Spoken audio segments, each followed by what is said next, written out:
So the rest we will get to know about you as we move on with the conversation. Yeah.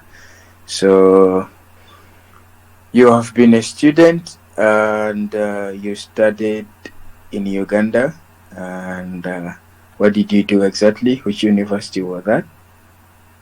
I was at African University. For some who know it, maybe it's located in Buloba, 15 to 17 kilometers from Kampala, along Mitiana Road. So I was doing business administration. Yeah, so I graduated last year.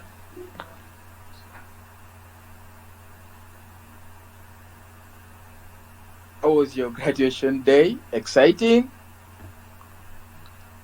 Well, I was super excited because, we finished in these COVID things, we had lockdowns and things were very, very, very tough for me. So I was really excited about my graduation. I was so excited to get out of campus and seeing myself getting back home.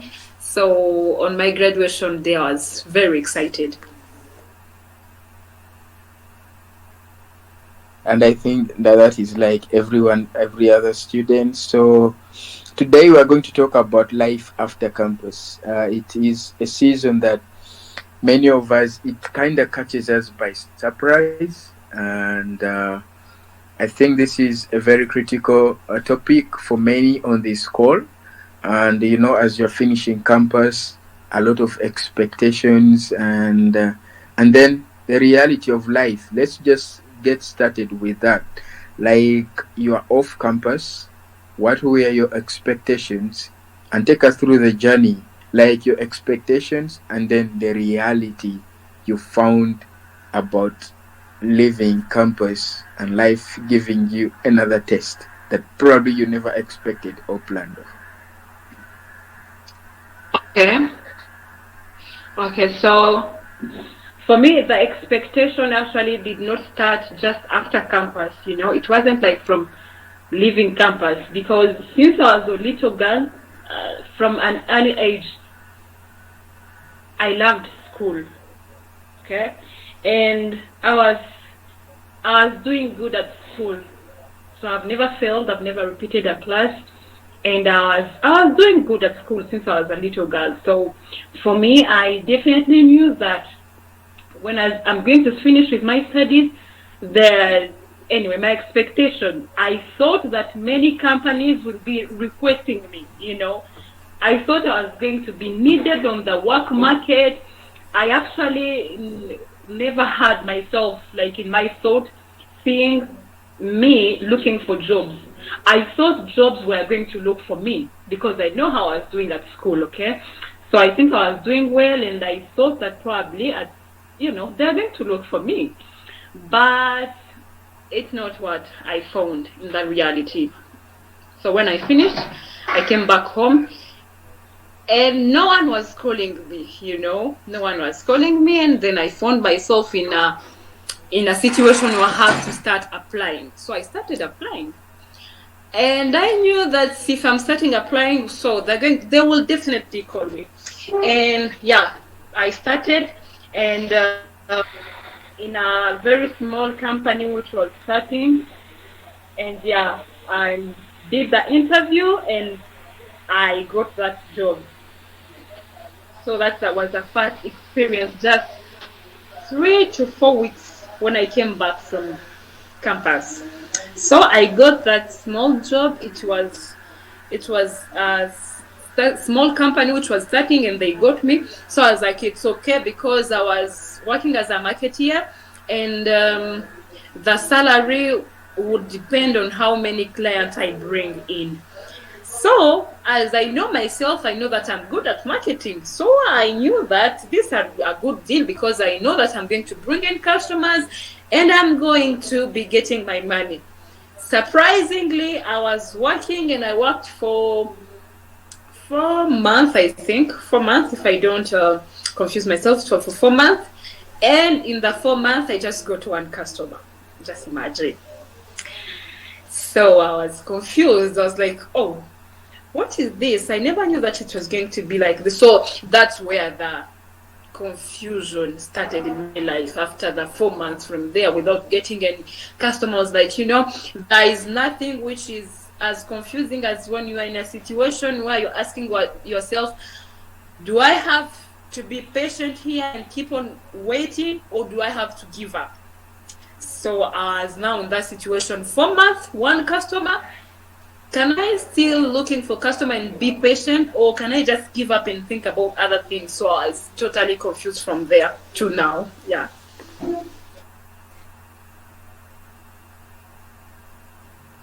Awesome. I think you started off well, like you're leaving campus and you get a job, yeah? And That looks you good. start, Yeah. yes, so you start touching money, yeah? And Yes. I think like anyone is who is coming out of campus, that can be very exciting, yeah? Yeah. And uh, the job didn't take long. Tell us Yeah. something about suddenly what you thought was going right, it knocks you off a bit. How did life start feel? Well, at the beginning, I was really confused. And when I started working, that was a 3 month contract. So when I finished the 3 months and I was not getting the customers, I thought that they're going to fire me. But they called me, they were like, yeah, we are seeing that you are doing your best to keep it up. I was like, okay. I was like, let me give it another 3 months. So when I was planning to give it another 3 months, I was working. Then even there, where I was working, we got finance issues. So we had like the boss. They had got some money from banks and they had to pay, so it was very, very hard for them. So as it was hard for them, it was very hard on myself, because at some point they started even not giving me transport. And as you know, the boss is under pressure, he was also putting me on pressure. So it was really confused and I didn't know what to do. So one day I just woke up and I was going to work. It's complicated. I was going to work, but then I remember there is another person who was calling me to be doing some things at a certain university here in Goma. So it was about joining students and having some small meetings and see how to get money. So it was promising. As we were talking about the project, we thought that we're going to get money out of that project. So as I was thinking about what they were calling me at that university and what was going at my workplace, I was like, no, let me leave this and join the university. You see? So I left there and I joined the other university. I started going there and we started working on that plan. Then the university refused it again, refused that the thing that we are doing, because it was one of the professor there at university who was organizing it. But I think he had some other issues with other professors, so they came in and they entered into the thing until they decided for it to stop. So there, I even didn't finish there 2 months. I think it was 1.5 months that I was going there. And they were like, the project is off 1.5 months. So I was like, do I have to go back where I left? The answer was no, because I know what I left also there.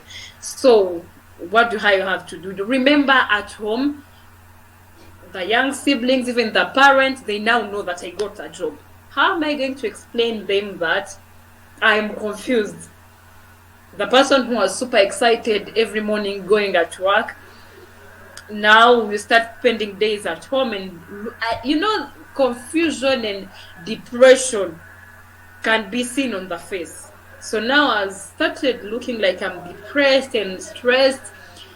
Yeah, so it was very tough. I don't know if I've responded to the question well. Yeah, I think you have. I love what you say. You talked about you performing well at school ever since you were a kid, and you are just coming from an English speaking country, which is Uganda. You are back into Congo. You speak well French. You speak well English. Yeah. So I want us to talk a bit about this. How is the job hunting, the job search, like after school when you have no experience? How is it like the job hustling, if I would say it, like you have almost everything what it takes, but you have almost everything what it takes. How is the reality exactly? Probably, Yeah. of course, your job that you used to, you tried some of the things like, I don't know, you can talk in uh, talk as you like good at both languages, but somehow the reality is different. Like, how is the job hustling exactly? Yeah, so I remember last time, it's not even, I think 2 months ago, or one even 2 months ago, I I applied for a certain job. So they called me for an interview, and in the interview, that they said that they appreciated my CV and everything, but the bosses, they want someone who has 5 years of experience, so they wish they would have given me that job, but because they are requiring for someone who is having 5 years of experience, it's going to be very tricky. So I remember on the interview, I asked that guy, so as you're asking me for um a 5 years what experience, job experience. And as you can see on my papers, I didn't lie. I don't want to lie. I am just fresh from campus. How, when, where would you expect me to get those 5 years experience? And then, if in this job searching, I don't get someone who is going to run this risk of hiring me without any experience, how am I going to get this experience? So it's very, very complicated, because you see all these people, they are searching for someone who is like, at least they're asking for 3 years of experience. So now, what I've realized, to get a job without any experience, it has to come from, like, you have to be hired by someone who knows you. That's what I came to realize. So I think unless you find someone who knows you, or someone who knows you, then he just maybe like um he's the one who is recommending you. So you don't get someone who is recommending you, like, yeah, this is my girl, she has finished university, she doesn't have experience, but try her. I don't know. I think unless you get that person, or someone who knows you to hire you, it's very hard. It's really hard, because guys are asking for experience, and we all know, apart from experience, guys are giving their relatives that job, where they even don't care, because you see people who don't have like the knowledge or skills that you have, but they have jobs. So we know how it's very tricky to get jobs here in Africa, everywhere. So it's not easy. It's really not easy, because they're asking for experience. That's true. Yeah. Awesome. They are like you are just off campus and they're asking 5 years experience, and that is just tricky. Like, that is just tricky to end up getting a job, and unless you are being recommended. I think I never had someone telling me that. I think that is so huge. You need to be into things like that for you to actually come to that knowledge of that, unless someone recommends you. And I totally believe I totally believe that you have tried everything that you can in your own strength, and I just want us to talk a bit on this. You, as you being a Christian, yeah, as you being a Christian, there are probably opportunities, yeah, there are probably opportunities that show up, and just as being a Christian, you feel like this is not maybe for me. And they look like good opportunities. If you put Christ aside, you probably take the job. Yeah. And I just want us to talk a bit about that, because after campus, sometimes you could be so desperate. You are like, I will go with anything that comes up, that comes around. And I just want us to talk a bit about that. How has it been like, you being a lady and you being a Christian in job searching? All right, me, since I was a little girl, my mom used to tell me, and up to now, she always tells me that in her relationship with God and her her prayer life, she has never prayed so much as when she had my pregnancy. So she told me that, like from when she was born till now, like that real experience that she had with God in praying, it was when she had my pregnancy. And I was told that the day when I was born, that is the day that my father got saved. My dad had never been preached, and yeah, he just, that's the story. Like, he just saw me and he decided to give his life to Christ. So I have 4 names. I didn't put one on that where you had the post. I'm called. I have, my name also is Aimé Dieu. That means in French, love God. That's the name that my dad gave me when he was because he was saved when I was born. So knowing, I don't know, as I was growing up, I even, maybe sometimes my mom or my dad, they forget that they gave me that story, but I move with it. It does not get out of my mind. Then me too, I came to be prayerful lady. I don't know how. Then I pray. It's not bragging. I really enjoy prayers and I pray. So as I grew up in prayer, sometimes I say that without prayers, I wouldn't have been who I am today. So I think my life, I came to conclude that my life depends on prayer. So, and my life depends on God.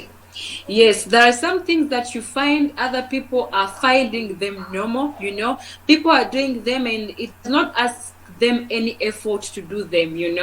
So having a tricky relationship with a boss to get a job, maybe it does not do anything to their peace. But me as a person, I know what it can do to me. I don't know if I can even sleep with that. I don't know. That's me. So I think that's what is keeping me, because most of the times I'm like, yeah, this seems to be a great opportunity, and putting God aside, it can work, because I know putting God aside, maybe I would have had a job now, or even without job, I would have maybe having money and I could not lack nothing. But then I remember, what is it going to do on my spirit?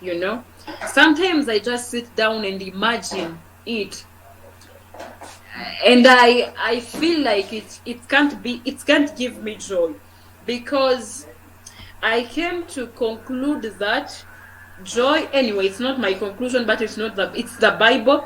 Joy is the fruit of the Holy Spirit. What does that mean? If joy is the fruit of the Holy Spirit, that simply means even when you're not supposed to be joyful, even when you are in the situation which has to make you sad, if you have joy as the fruit of the Holy Spirit, you're going to have happiness in your life and peace.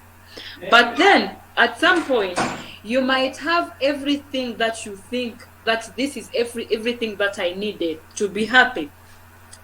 But as a Christian, without God, I think it would not still make sense. So I see people, and even on myself, Sometimes I remember when I was at secondary school, I was thinking, when I'm going to get out of secondary school, I'm going to be the happiest girl, you know. But when I finished secondary school, I started pursuing the university journey, and I was, you know, first year at campus, you are very excited, but second year and third year, now you are looking forward of getting out of campus. And when you're looking forward of getting out of campus, you're thinking, when I'm get out of campus, and as soon as I get the job, I'm going to find my happiness. But people get job, and as soon as they get job, now they are looking forward to getting married. And you start that stress. When I get married, I'll probably be the happiest person in the world. When you get married, you start pursuing the desire of having children, and you think, if I get children, I'm going to be the happiest person in the world.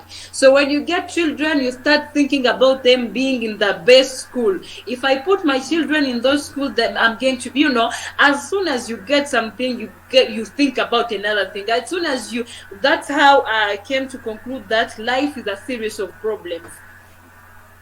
When anytime you solve one, another one is waiting to take place. So for me, problems are part of life, okay? And for me, problems are not permanent, you know. They are just temporary things. Because I mean, when I say that they're temporary, that simply means, if last year my problem was getting out of campus, I'm already out of campus. Now think about it. If I had to, I was thinking of selling my body maybe to get good result. So now I'm out of campus. So do I have to sell my body to get a job? And when I'm going to sell it to get a job, I am going to be getting a certain salary. And after getting that salary, I'll be thinking of another level. Do I keep on selling and compromising with my values to get it?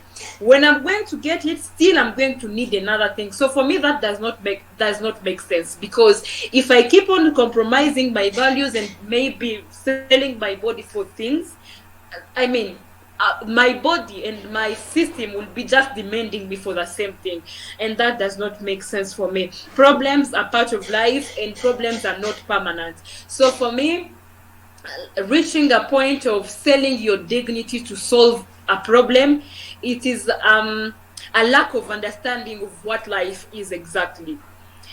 It's a failure of understanding the reality of life. Because if you understand the reality of life, nothing is permanent. I always tell people that even by natural process, things change. Even when you sleep without doing nothing, things change. Because me as a lady, even when right now I'm not having a job, even if I stop applying right now, I might stop applying and I might just stop doing nothing about this situation. And one day, maybe out of nowhere, there is a certain guy who is going to wake up and marry me. So the situation will change. I'll find myself out of my parents' home. So for me, selling my dignity, selling my body, or compromising with my values to get a job, it's a failure of understanding the reality or the fact of life, which are like, problems are part of life and nothing is permanent. So those two things, knowing that problems are part of life and nothing is permanent, those two things keep me. Yeah. All right. Thank you, Ines. I really want us to go into this, and you know, you are off campus and you joined your first job. You are off that job, and you are now home. Yeah, you are now home, and there is a lot going on in the mind. Will I ever get out of this? Will I ever be able to get the job that I desire? Will I ever see my dreams coming to pass? So a lot of questions and stuff. And at this time, I think parents used to be sponsors at school. This time, they don't give you money like they used to give. And you are just into a situation you never predicted. What are some of the challenges you came across as a result of this? we had a conversation, and you talked to you. One of the things I had, it's you going into depression, and I really want us to have a conversation on that a bit, like living with So, your parents, mhm. working, and all of that. So it's hard. It's still hard. I would not lie that it was hard. It is still hard. So, coming back from Eugene, there I started developing a life where I know when to wake up, I know where to go, and I know what to do without asking anybody, maybe, let's say, for permission. And then, remember, as you're at school, they send this money they send this amount of money as pocket money, and you know what to do with that money. Let it be small or I don't know, a lot. You just know how to plan for it, and you know how to use it. Now, think about it. As I came back from campus 4 weeks after, I got a job. Well, it wasn't that stable, but so I started getting some small money from my own. Then, think about it, after 3 to 4 months, there is not even that small money. Now you have to get back on totally depending on the parent again. So that was very hard for me. Like, really hard. You have this program, probably you have to go to church, and you have to wait for mom or dad to wake up to ask for transport. And you have maybe this small basic needs that you have to meet, and you have to ask for money. And remember, now you're at home. I don't know if it's my parents only, but now as you're at home, if you ask for money, you have to put it into details, most especially my mom. You have to put it into every single coin. What are you doing with this? If you're asking for a $20, you have to have details of each $1 on the paper. So that was not easy. So and you know how African parents are. They love us, but at some point, our parents, I don't know if it's my parents only, but at some point, it's not like they don't care, but I think because they have many responsibilities, they forget. They forget about your emotional well-being, or let me say psychological well-being. So they are very busy with finding food for you, and if you're still at school fees, and that's enough. So these are the people who can't sit you down and ask you, how is your emotional health?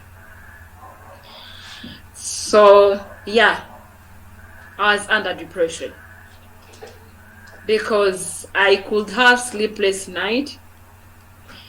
It's good to wait for something when you know you are waiting for how long. So here you are waiting for a job, but there is no one who promised you to give you a job, okay? There is no one who have promised you that they're going to hire you, even if for 5 years. Because if someone has told you, after 5 years, I'm going to give you the job, every day you're going to be happy because you're like, I'm moving to that. Like, if today passed, I'm getting closer to my 5 years of promise. But now there is no one who promised you, and there is no one who told you it's going to give you the job. You just believe. That's why that's how the Bible says that the righteous live by faith. So now you have to live by faith, not by sight. So when you wake up, there are some mornings where I could wake up and I see no sign. Instead, I'm seeing sign of not getting a job. I'm seeing fact, like pure fact, which are telling me, girl, you're not going to get a job any soon. You wake up and you see those signs. And even if you wait, and even if sometimes, yes, you look at God. So there is someone who has said, the Bible is asking us to concentrate our our eyes on Christ, but how are we going to concentrate our eyes on Christ when these eyes are full of tears? So I felt it. Like, how am I going to concentrate my eyes on Christ when they are full of tears? There is a way just you find yourself worried. The Bible says that do not be worried about anything, but in everything let your need be known to Christ. But as I was meditating on that verse, there's something which made me feel so bad. Paul is not saying that let your need be known to Christ so that he's going to answer you. He's going to give you whatever you need. Paul is saying that the peace of God, which surpasses every understanding, is going to keep your mind in his it's going to keep your mind in I know it in French, sorry. In Christ, yeah. Yeah, it says the peace of God that surpasses all understanding will guard your heart in Christ Jesus, both your mind and heart in Christ Jesus. Yeah. So now I need that job, God, and you are telling me that your peace is going to guard me in your word. Is really that what I need? Instead of telling me that make your need be known to Christ so that he's going to answer you. So I came to realize that at some point God does not care about sometimes our feelings. I don't know if I'm right, but I'm right. I think I'm right, because what makes me think that I'm right, it's when Jesus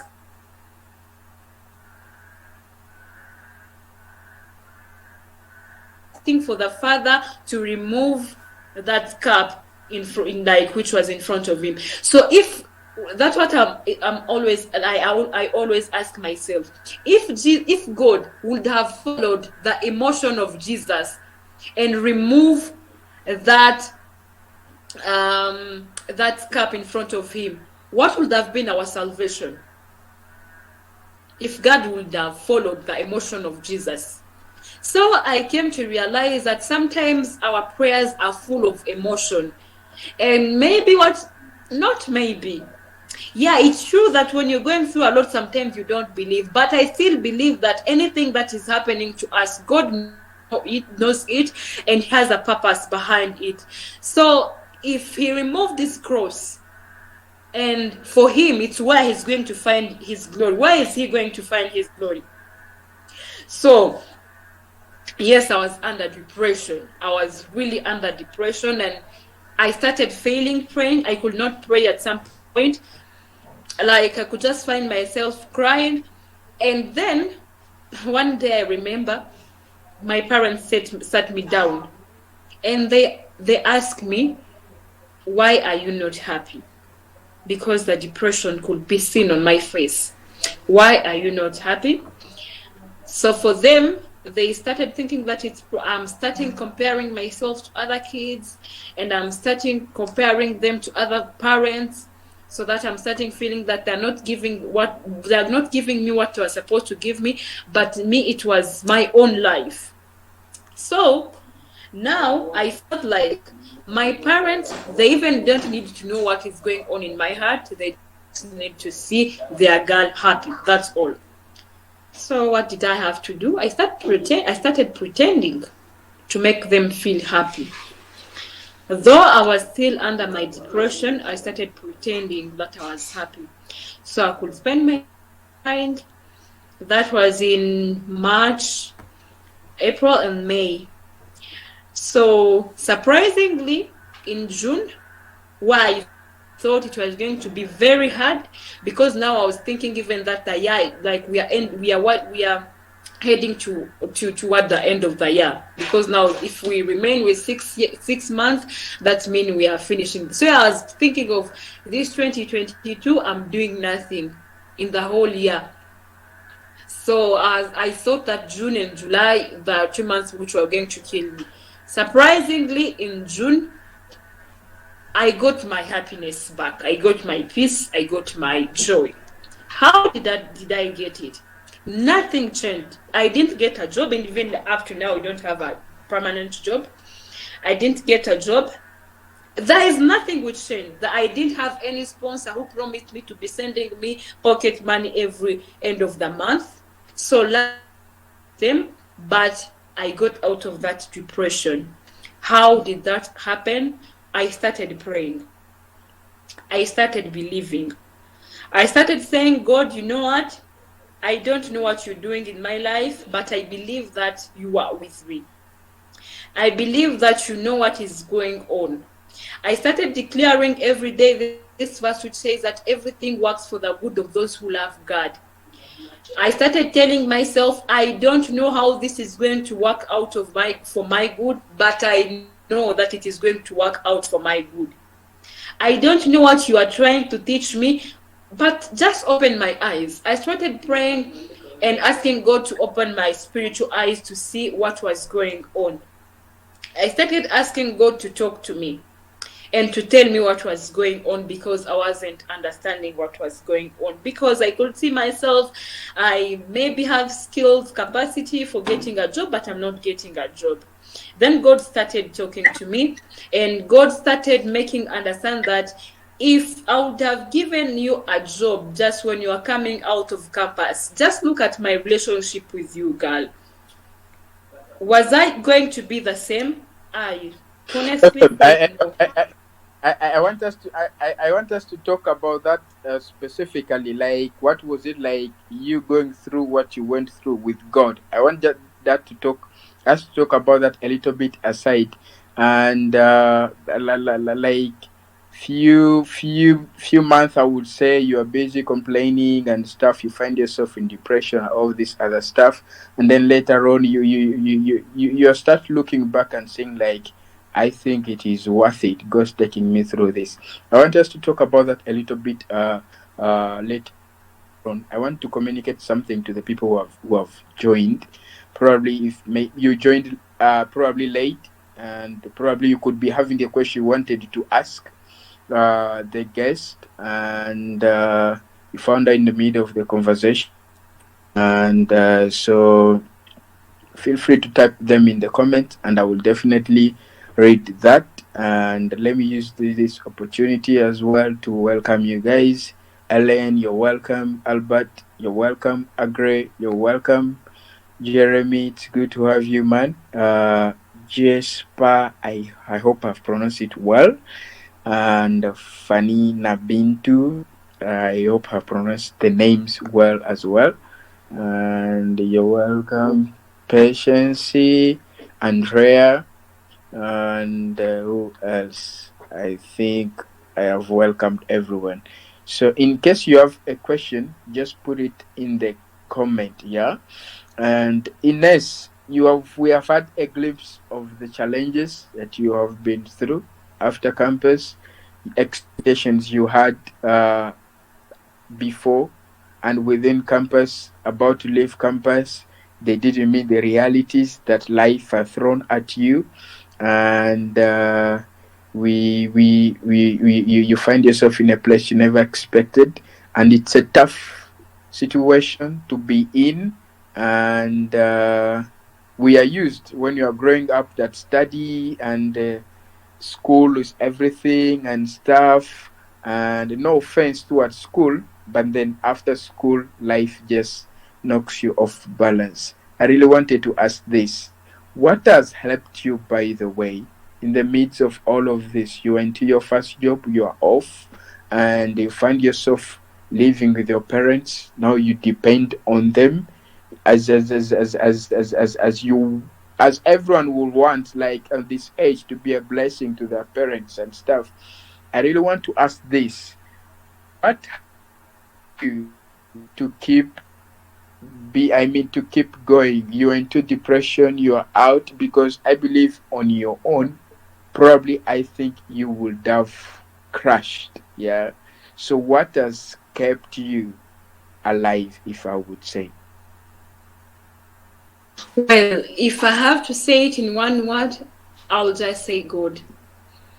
I will just say God. So Now, for more explanation, how did that happen? It was very hard, as I was saying, and it's still complicated. It's the same situation, but now it's not as heavy as it was because I have refused to carry it. I have given it to the one who is allowing it to happen. So it was hard. And how did I make it? It's when I just realized that it wasn't mine, you know.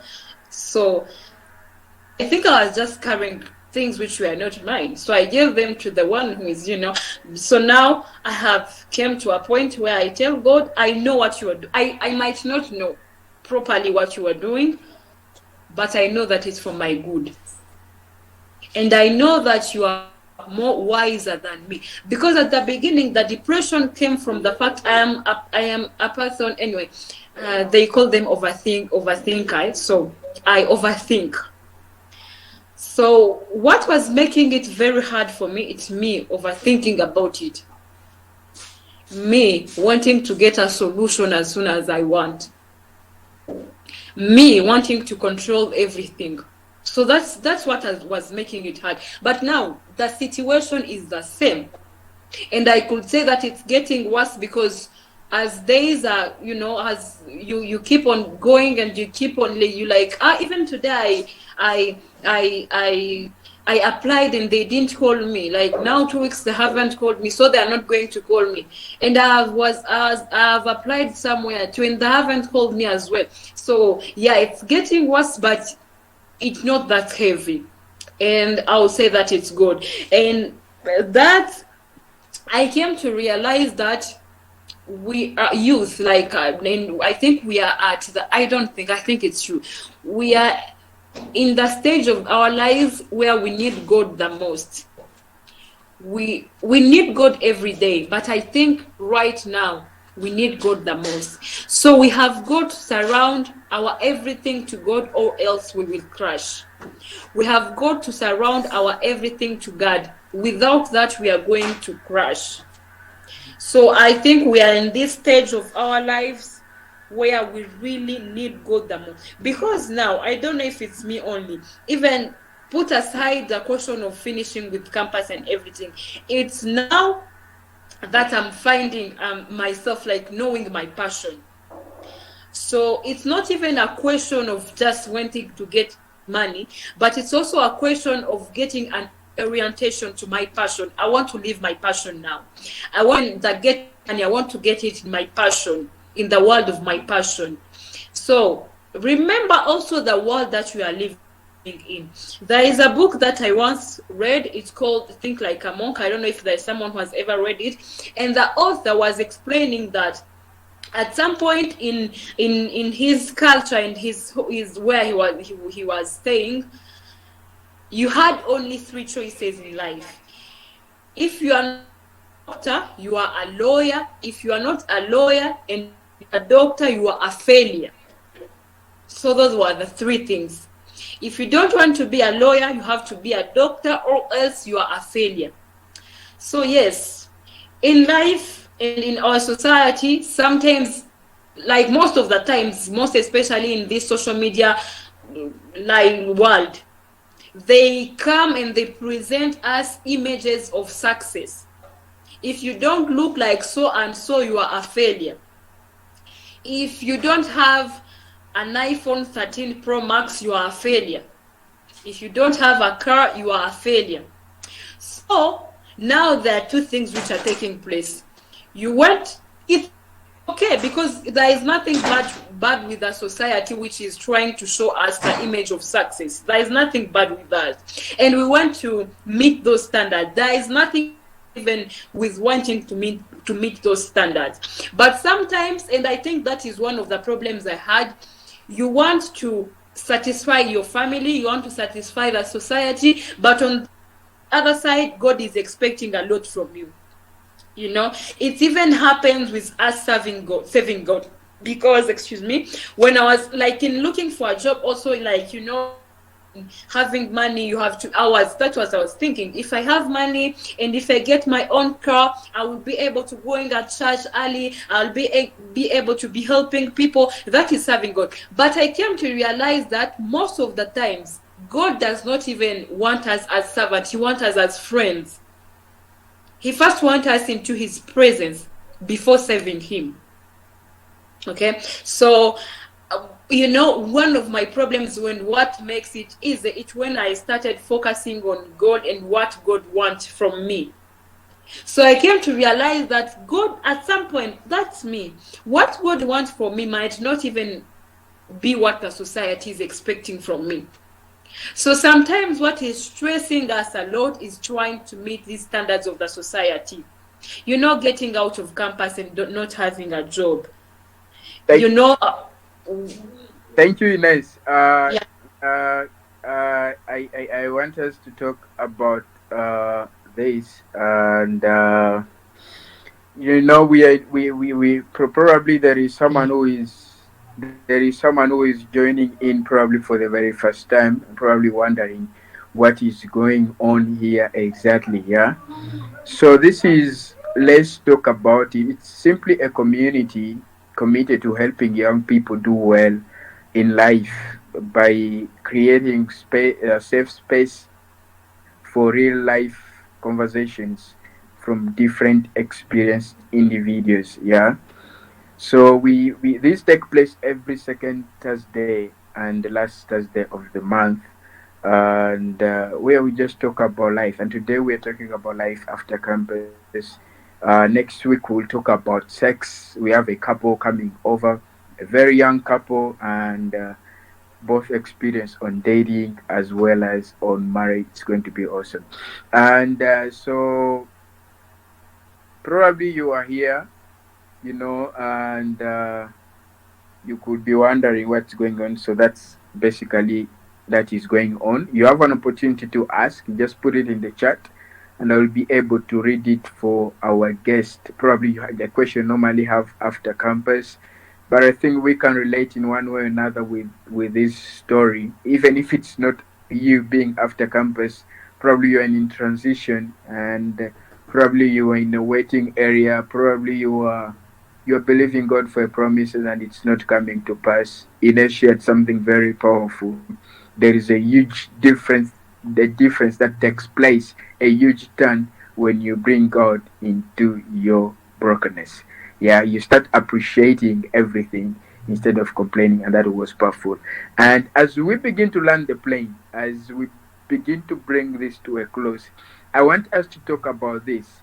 Yeah, if you can pause for a moment, yeah, and looking back at life, beginning at campus, what are some of the things do you wish you had known, and probably do you wish you could have done, probably before even finishing campus? I don't know.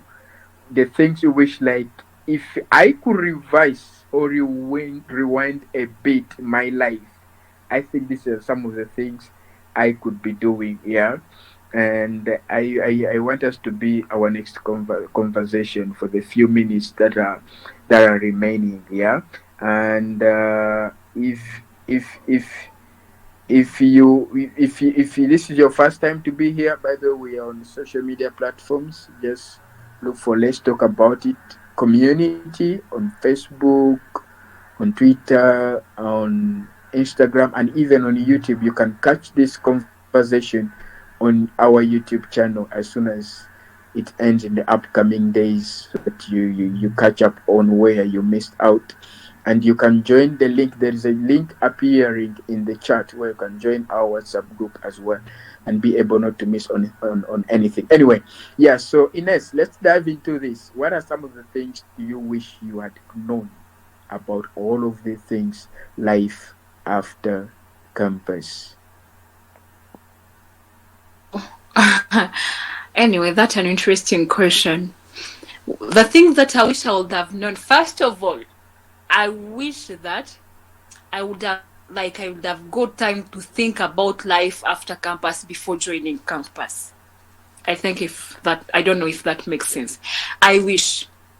I wish I would have had even 3 days or even 1 week to think about life after campus before joining campus. Because, you know, it's anyway, I don't want to say what I wanted to say, but that is the first thing that I wish I would have done. Thinking about campus before joining campus. Secondly, I wish I would have been wise enough to make friends. I don't have any friend, and I just had classmates, but I didn't have any friend. So I wish I would have had friends, because remember, I was studying in Uganda, and like, that was a new country. I was coming from Congo, so I think if I would have made friends, I don't know, maybe up to now, maybe I'll be still in Uganda, or I don't know. I think there's just many opportunities just will take place. And I also wish that I would have got time to think about any business. I remember in my first year, I was getting some small money for pocket money, and I had a friend who was telling me, but Ines, you can use this money for business. And you know how girls we are at campus. It's not bad looking smart, but I think I was extravagant in my looking, So I'm that girl who could shop every weekend. And yes, I believe that I left a name at campus as a smart girl. Like that shoe. I was putting on good well. But now, look at me now. I'm very broke. So from my first year, if I would have used any small money that I had, and remember, for me that was an opportunity, because I was in Uganda, and it was very simple for me to find things which were in Kampala in a cheaper price and send them in Goma, and they sell them for me and send people. I know my friends who are doing, some people who are doing that business, and up to now they are in Kampala, and it's that thing that is keeping them. So I was distracted, because anyway, what was in my mind, after all, when I'm going to get out of campus, I'm going to get a job. So why should I stress myself? In my mind, I was like, let me concentrate on my studies, because my papers are going to give me a job. The knowledge that I'm going to get here, they're going to give me a job. So let me concentrate on this. And when I'm going to get out of campus, I'm going to start another life. So if I got time to think about this life before joining campus, the most important thing that I would have done was making friends and starting a small business. Those two things, I wish I could think about them before joining campus. And after, I wish I could just even sit and think about, like, after graduation, I wish I could get time of trying to balance the life of staying in Kampala and coming back home. If I got time to balance it, I think I would have stayed in Kampala. That's what I think right now. Yeah. Awesome. Amazing, amazing, amazing. And I think we are probably picking some of the few things. Yeah. That is the mindset when most of us are still in school. Yeah. We don't think about saving. Like, what's the use of saving? And like Ines shared, probably this is the money that could probably save you at some point when you're waiting for a job, because we got opportunity to have you today, and it's not an automatic thing, and it's not an automatic thing to get the job, and you one of the things you wish is that you wish you could know life after campus before even joining campus. That statement is so powerful, and I think that's that one of the ways I think you should be asking from the people who have left campus. Yeah, like people who have left campus, and before you join campus, you should be having a conversation with them. How is life, guys? Now you are after campus, and all of that. And so, I think. what you said, making friends is very key. Yeah, making friends is very key, like you said, because at the end of the day, you realize that you were busy chasing masks. I mean, marks, but what mattered most were the friendship. Yeah, so I think that was very, very profound because you said something from the beginning, like you have everything, you have the skills and stuff. You are off campus, but they are asking for 5 years experience, and you have come to conclude that without being recommended, it is tricky to get a job when you're off campus. And this has been really, really interesting. And I will ask you to come with a closing marks. I don't know if that's the pronunciation. Anyway, it's a Congolese hosting you guys, so sometimes my English can take me back to my country, and I sound very, very, I don't know, weird. Yeah. So I want you to come with something like what do you have to say? Probably for someone who is on the call on the other side, probably they are just joined school, probably they are still in school, probably they just got out of school, and what would you have to say as we bring this to a close? Yeah, and there are some people who just joined, and so Ajetiana, I hope I pronounced the name well. You're welcome. Mirindi, you're welcome. And who else? Who else? Javas. This is not a restaurant though. It's someone's name. Amazing name. Javas. You're welcome. Good to have you as well. Jonas Marehegeko. I don't know if I pronounce it well. It's good to have you, Juliet Kobusinge. Good to have you as well, Celine Maroy. You're welcome, and Sami Bale. You're welcome as well. So we are bringing this to a close, and we I'm reading something in the comments. If you can allow me.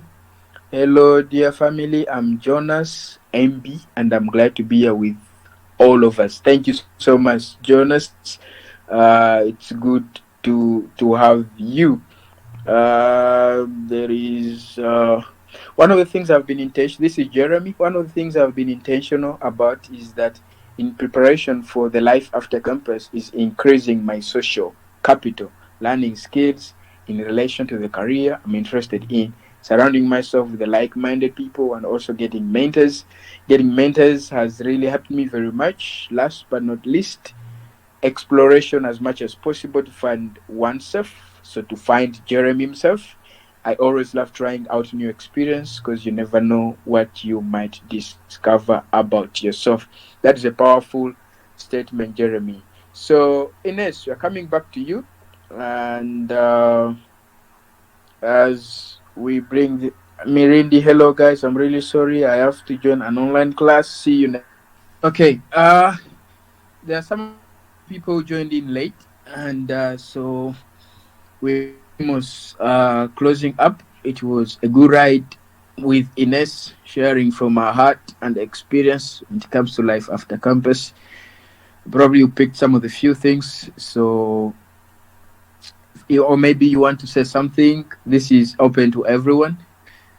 This is the time you can unmute, and probably it's not even what she said. Probably it's something you think it's very key for someone on the call to listen, or probably something that is in your mind. And so feel free to unmute.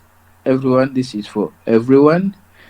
And yeah, for like a few minutes that are remaining. So cut me off if the idea comes a bit. I will continue speaking, so I will know when you're about to speak when someone unmutes here. So, and this has been a great ride. And yes, Jeremy. Yeah, hi. One thing probably I would advise, because there is what they call the imposter syndrome, and everyone goes through that, whereby you feel you get a job, but you feel like, I don't know whether we understand the word imposter. You feel you're just faking it, and anytime soon someone is going to land on you and realize you're really faking it, and then you'll be fired. There is that which almost everyone goes through. And one thing I would say to help prepare you for that, or to just help give you the experience that you need, is try to volunteer. It may not give you the, if it may not exactly give you the money that you're looking for right now, but it will give you the experience that you need in order for you to get the job that you're looking for and the money that you really want. Because you would find that if you volunteer in a company or an organization, there are high chances you're going to learn quite a lot, and those skills you can add them onto your resume. If they ask you for how long have you worked in this field, you can say I've worked here in this. I've worked for this amount of time.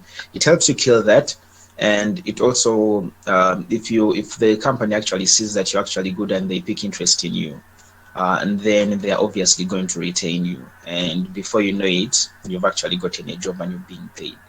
So that's probably an advice that I'm giving out there, and that's my take. Yeah. Thank you, Jeremy. Awesome. You can start volunteering, and that can help you by the time you finish campus. You have you have something to present as experience. Thank you so much, Jeremy. Unless there is someone who has something else to say, we have a WhatsApp number. You can text.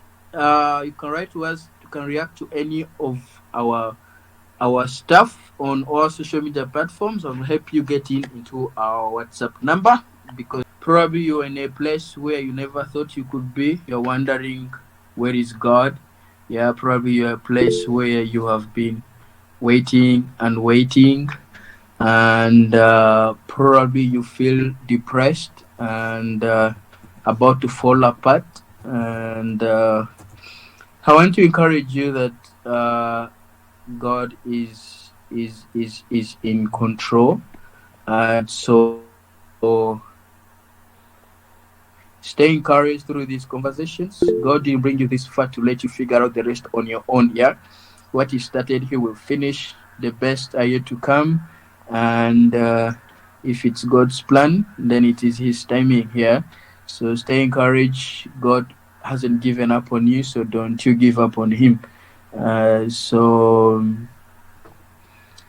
light is coming, and we believe you'll have a story to say apart from whatever you are going through.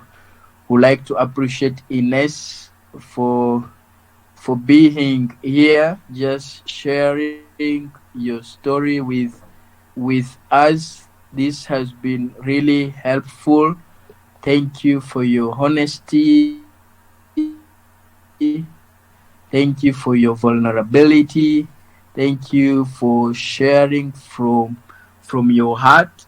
And thank you for just being here with us. So the person asking for how to join the WhatsApp group, there is a link sent in the chat. You can just click it and you will join. Thank you for those who came early today. Thank you so much. And those who joined late, we appreciate you. Yeah. So there will be a recording on our social media. You can catch up this conversation. Invite a friend next time when you join in here. And it's every second Thursday and every last Thursday of the month. And I don't know if there is anything I forgot to mention, but that's all. And you guys, thank you so much. God bless you. Good night. Bye bye. Amen. Good night to you and bye. Bye.